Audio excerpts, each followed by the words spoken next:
Salam alaikum, j'espère que vous allez bien, Inch'Allah. Tout à l'heure, j'ai fait une vidéo sur le Coran qui parlait du Coran et du coup, j'ai fait une recherche aussi, alhamdoulilah, sur les hadiths qui parlent donc du Coran et j'en ai relevé une trentaine à peu près. Donc, je ne sais pas si je vais pouvoir tous vous les lire, mais Inch'Allah. Donc, on va commencer hop, par la lecture et la récitation du Coran.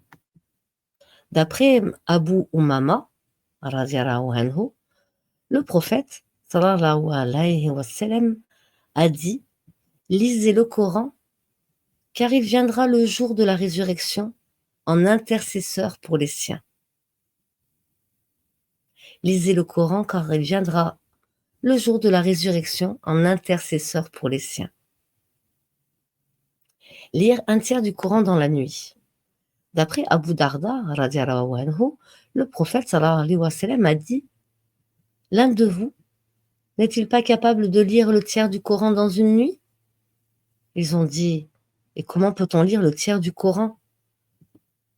Le prophète sallallahu alayhi wa sallam a répondu: Qul wallahu ahad équivaut au tiers du Coran. C'est rapporté par Al-Bukhari et Muslim. Le lecteur du Coran viendra le jour du jugement. D'après Abu Huraira, radiyallahu anhu, le prophète sallallahu alayhi wa sallam a dit: le lecteur du Coran viendra le jour du jugement. Et le Coran dira: ô Seigneur, donne-lui une parure. Alors il lui sera mis une couronne de la noblesse. Puis il dira: ô Seigneur, rajoute-lui. Alors il lui sera mis la parure de la noblesse. Puis il lui dira: ô Seigneur, sois satisfait de lui. Alors il sera satisfait de lui et il lui sera dit: récite et monte. Et il lui sera rajouté à chaque verset une bonne action. La belle voix pour la récitation du Coran. D'après Abu Huraira, radiyallahu anhu, le prophète sallallahu alayhi wa sallam est rentré à la mosquée et a entendu la récitation d'un homme. Il a dit: qui est-ce? Quelqu'un a dit: c'est Abdallah ibn Qaïs. Alors le prophète sallallahu alayhi wa sallam a dit: il lui a certes été donné une voix de la famille de Daoud. C'est rapporté par Ibn Majah et authentifié par Al-Albani.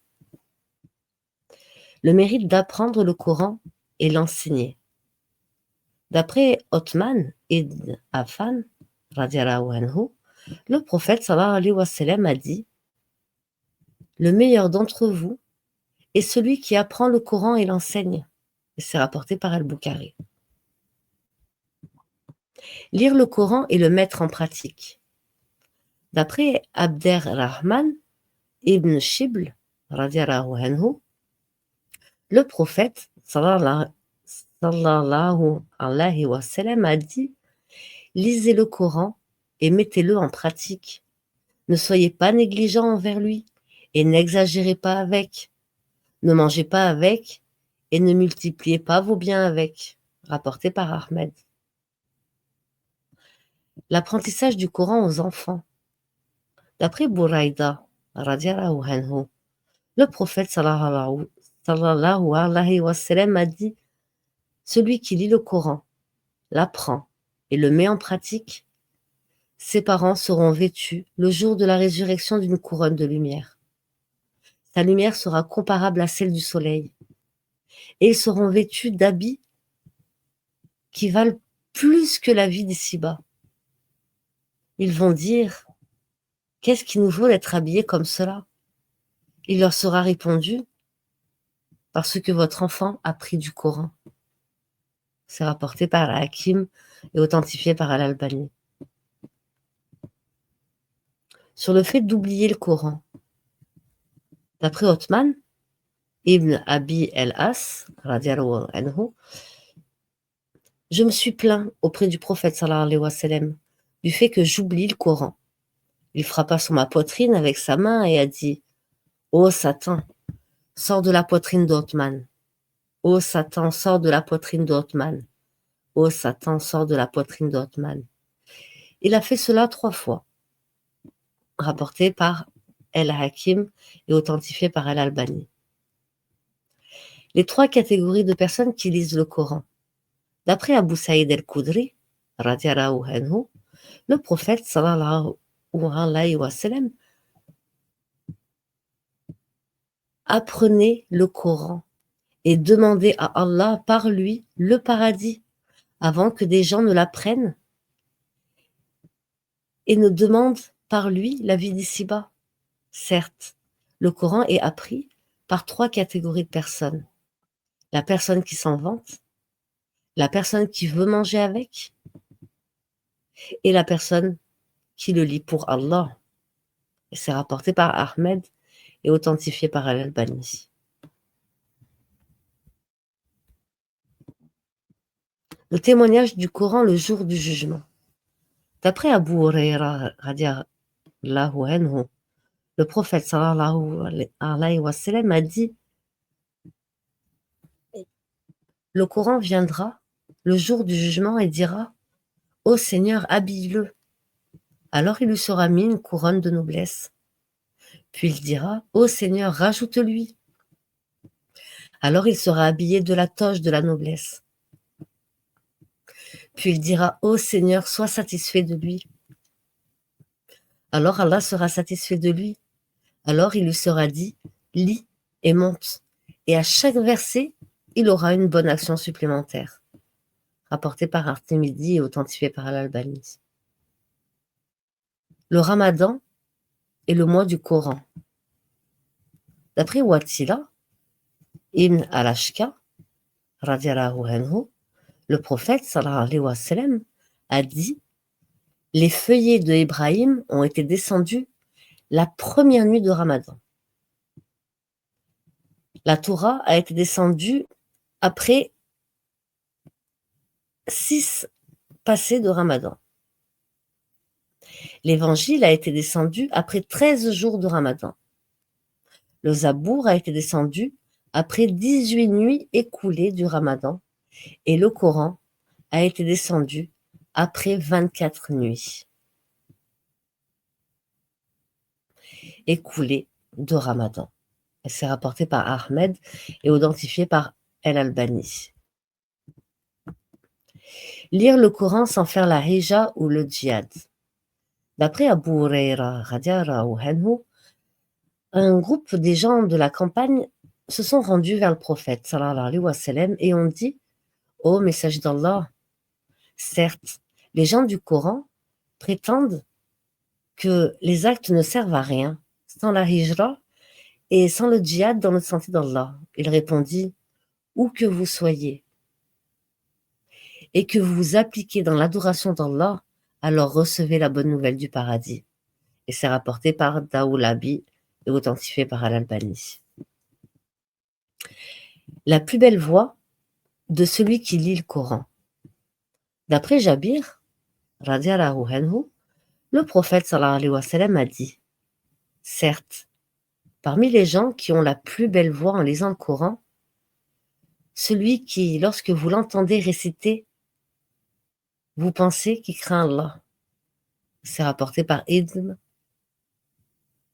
Majah et authentifié par Al-Albani.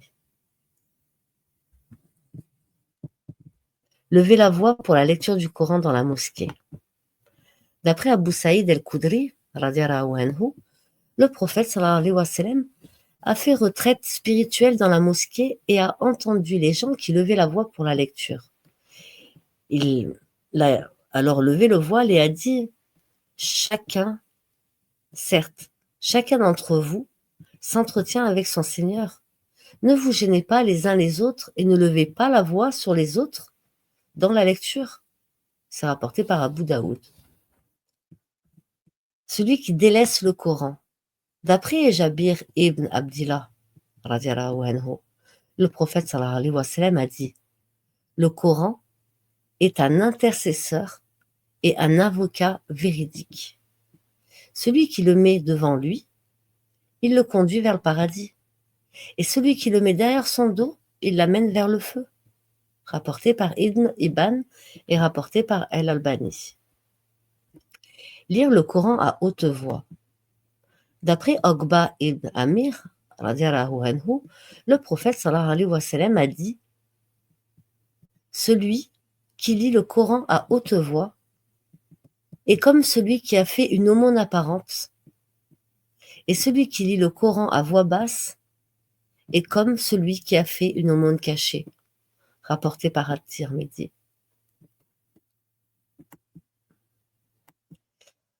La méditation du Coran. D'après Abdallah ibn Amr, radiallahu anhu, le prophète sallallahu alayhi wa sallam a dit: celui qui lit le Coran en moins de 3 jours ne l'a pas compris. Rapporté par Abu Daoud. Réviser le Coran. D'après Abu Moussa el-Ashari, radiallahu anhu, le prophète sallallahu alayhi wa sallam a dit: révisez le Coran, car je jure par celui qui détient mon âme dans sa main, il part certes plus vite que le chameau qui s'échappe de son enclos. Révisez le Coran, car je jure que par celui qui détient mon âme dans sa main, il part certes plus vite que le chameau qui s'échappe de son enclos. La récompense de la lecture d'une lettre du Coran. D'après Abdallah ibn Masoud, radiallahu anhu, le prophète sallallahu alayhi wa sallam a dit: celui qui lit une lettre du livre d'Allah a pour cela une bonne action, et la bonne action compte 10 fois. Je ne dis pas que Alif, Lam, Mim est une lettre, mais Alif est une lettre, Lam est une lettre, et Mim est une lettre, rapporté par At-Tirmidhi. Le mérite de celui qui récite bien le Coran. D'après Aïcha radiallahu anha, le prophète sallallahu alayhi wa sallam a dit: celui qui récite le Coran parfaitement et avec les généreux anges, et celui qui le lit avec difficulté a 2 récompenses. Rapporté par Al-Bukhari. Toucher le Coran sans ablution. D'après Abdallah ibn Omar, radiallahu anhuma, le prophète sallallahu alayhi wa sallam a dit: ne touche le Coran qu'un purifié, et c'est rapporté par At-Tabari. Polémiquer sur l'authenticité du Coran. D'après Abu Huraira, radiallahu anhu, le prophète sallallahu alayhi wa sallam a dit: la polémique sur le Coran est de la mécréance. Est rapporté par Abu Daoud.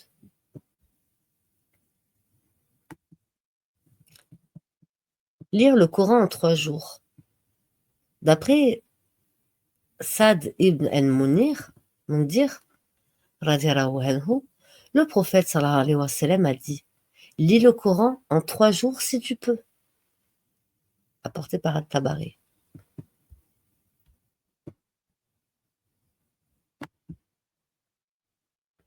Celui qui connaît les 7 premières sourates du Coran. D'après Aïcha, radiallahu anhu, le prophète sallallahu alayhi wa sallam a dit: celui qui connaît les 7 premières sourates du Coran est un grand savant. Rapporté par Ahmed. Allah élève des gens par le Coran. D'après Omar, radiallahu anhu, le prophète sallallahu alayhi wa sallam a dit: certes, Allah élève des gens par ce Coran et en rabaisse d'autres. Rapporté par Muslim. La différence entre celui qui lit le Coran et celui qui ne le lit pas. D'après Abu Moussa el-Ashari, radiallahu anhu, le prophète sallallahu alayhi wa sallam a dit: l'exemple du croyant qui lit le Coran est celui du cédra.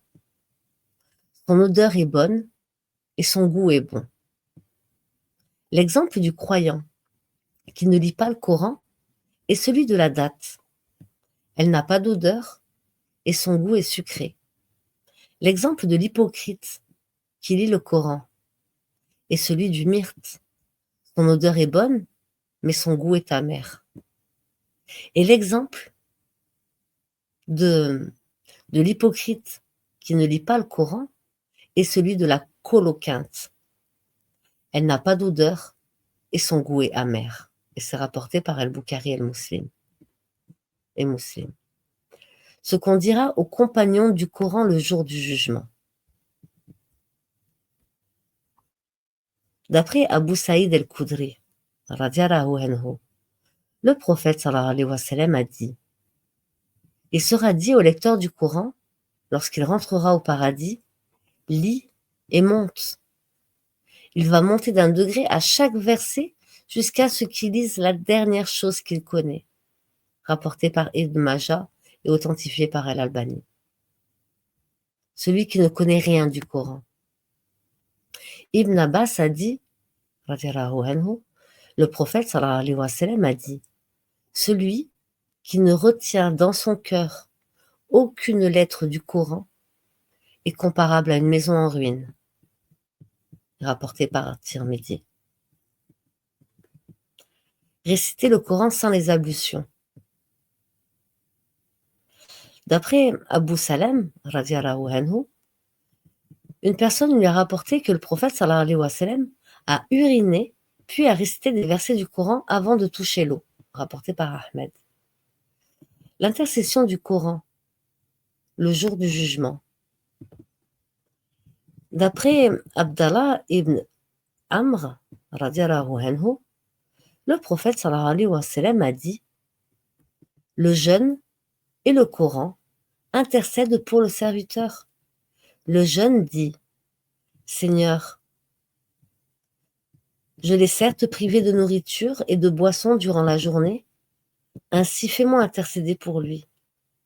Le Coran dit: Seigneur, je l'ai privé de sommeil durant la nuit, fais-moi intercéder pour lui. Alors ils intercéderont. La protection du Coran le jour de la résurrection.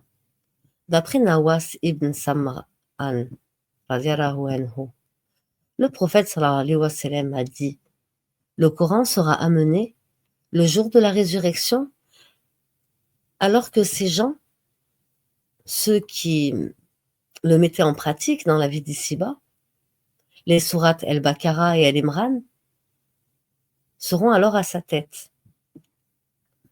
Elles sont comme des nuages, ou comme deux ombres noires entre lesquelles il y a un éclat, ou comme deux bandes d'oiseaux en rang qui déferlent ceux qui les lisent, qui défendent ceux qui les lisent, pardon.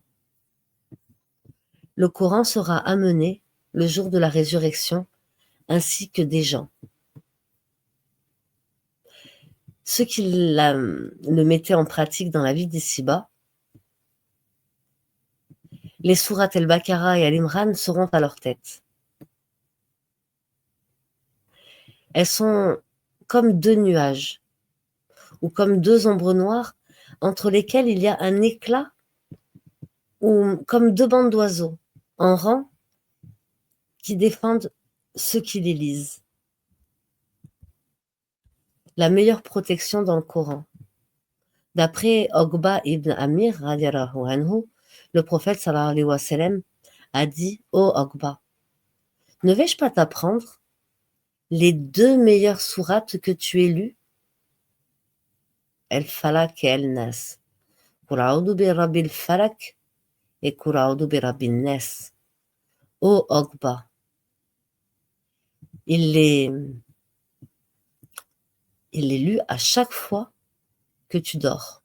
Et à chaque fois que tu te lèves, personne n'a demandé ou a cherché protection par mieux qu'elle, rapporté par Ahmed. La sourate qui équivaut à un tiers du Coran. D'après Abu Saïd el-Khudri, radiallahu anhu, un homme a entendu un autre homme réciter Qul huwallahu ahad. Et il l'a répété. Au matin, il s'est rendu vers le prophète, sallallahu alayhi wa sallam, et lui a mentionné cela comme s'il le minimisait. Il lui dit alors: je jure par celui qui détient ma main, je jure par celui qui détient mon âme dans sa main, qu'elle équivaut certes au tiers du Coran.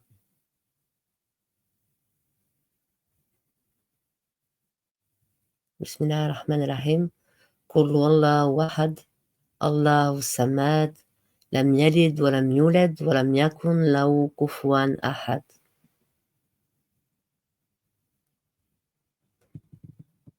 Demandez à Allah par le Coran. D'après Imran ibn Hussein, radiallahu anhuma, le prophète sallallahu alayhi wa sallam a dit: celui qui lit le Coran, qu'il demande à Allah par celui-ci, car viendront des gens qui liront le Coran et demanderont aux gens par celui-ci. Rapporté par At-Tirmidhi. Ces gens qui boivent le Coran comme du lait. D'après Uqba ibn Amir, radiallahu anhum, le prophète sallallahu alayhi wa sallam a dit: il va sortir dans ma communauté des gens qui vont boire le Coran comme ils boivent du lait. C'est rapporté par At-Tabari. La belle voix, la beauté du Coran.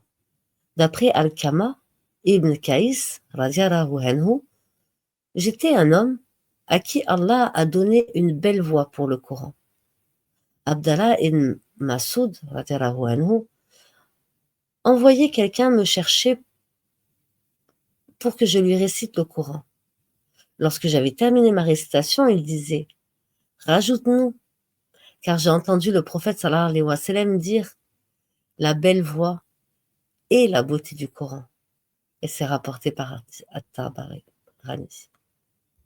Celui qui connaît le plus du Coran. D'après Anas ibn Malik, radiallahu anhu, le jour de Uhud, le prophète sallallahu alayhi wa sallam a dit: si je ne craignais pas de faire de la peine à Safia, je l'aurais laissé pour que les fauves et les charognes le mangent, et il aurait été ressuscité dans leur ventre. Puis il a demandé qu'on lui apporte un morceau de tissu qu'il a utilisé comme linceul. S'il couvrait sa tête, ses pieds se découvraient, et s'il couvrait ses pieds, sa tête se découvrait. Les morts étaient nombreux et le tissu manquait. Alors, un homme, 2 hommes ou 3 étaient mis dans un seul habit, puis étaient enterrés dans une même tombe. Alors le prophète sallallahu alayhi wa sallam demandait lequel d'entre eux connaissait le plus le Coran, et il le mettait en premier en direction de la Qibla. Il les a enterrés et n'a pas prié sur eux, rapporté par At-Tirmidhi. Et le meilleur du Coran, d'après Anas ibn Malik, radiallahu anhu, le prophète sallallahu alayhi wa sallam était en voyage et a fait une halte. Un homme s'est arrêté à côté de lui alors. Le prophète sallallahu alayhi wa sallam s'est tourné et a dit: ne vais-je pas t'informer du meilleur du Coran? L'homme a dit: oh si. Le prophète sallallahu alayhi wa sallam récita alors: Alhamdulillah Rabbil Alamin, Ar-Rahman Rahim, Maliki Yawmiddin, Iyaka na'budu wa iyaka nasta'in, Ihdina siratal mustaqim, siratal ladina an'amta alayhim, Ghayril maghdubi alayhim waladdallin. Amin. La sourate Al-Fatiha. Alhamdulillah Rabbil Alamin.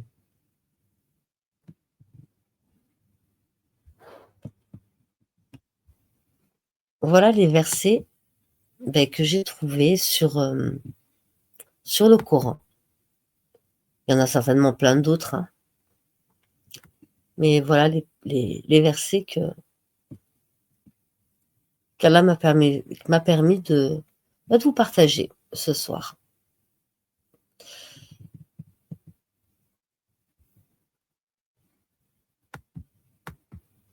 Alors, je vous souhaite à tous et à toutes une excellente nuit sous la protection d'Allah Azza wa Jal. Un bon repos sous sa protection. et qu'Allah vous préserve du mal des êtres qu'il a créés. Qu'Allah nous comble de ses bienfaits et qu'il soit satisfait de nous dans la vie d'ici-bas et dans l'au-delà. Amin. Allahumma amin. Assalamu alaikum wa rahmatullahi wa barakatuh.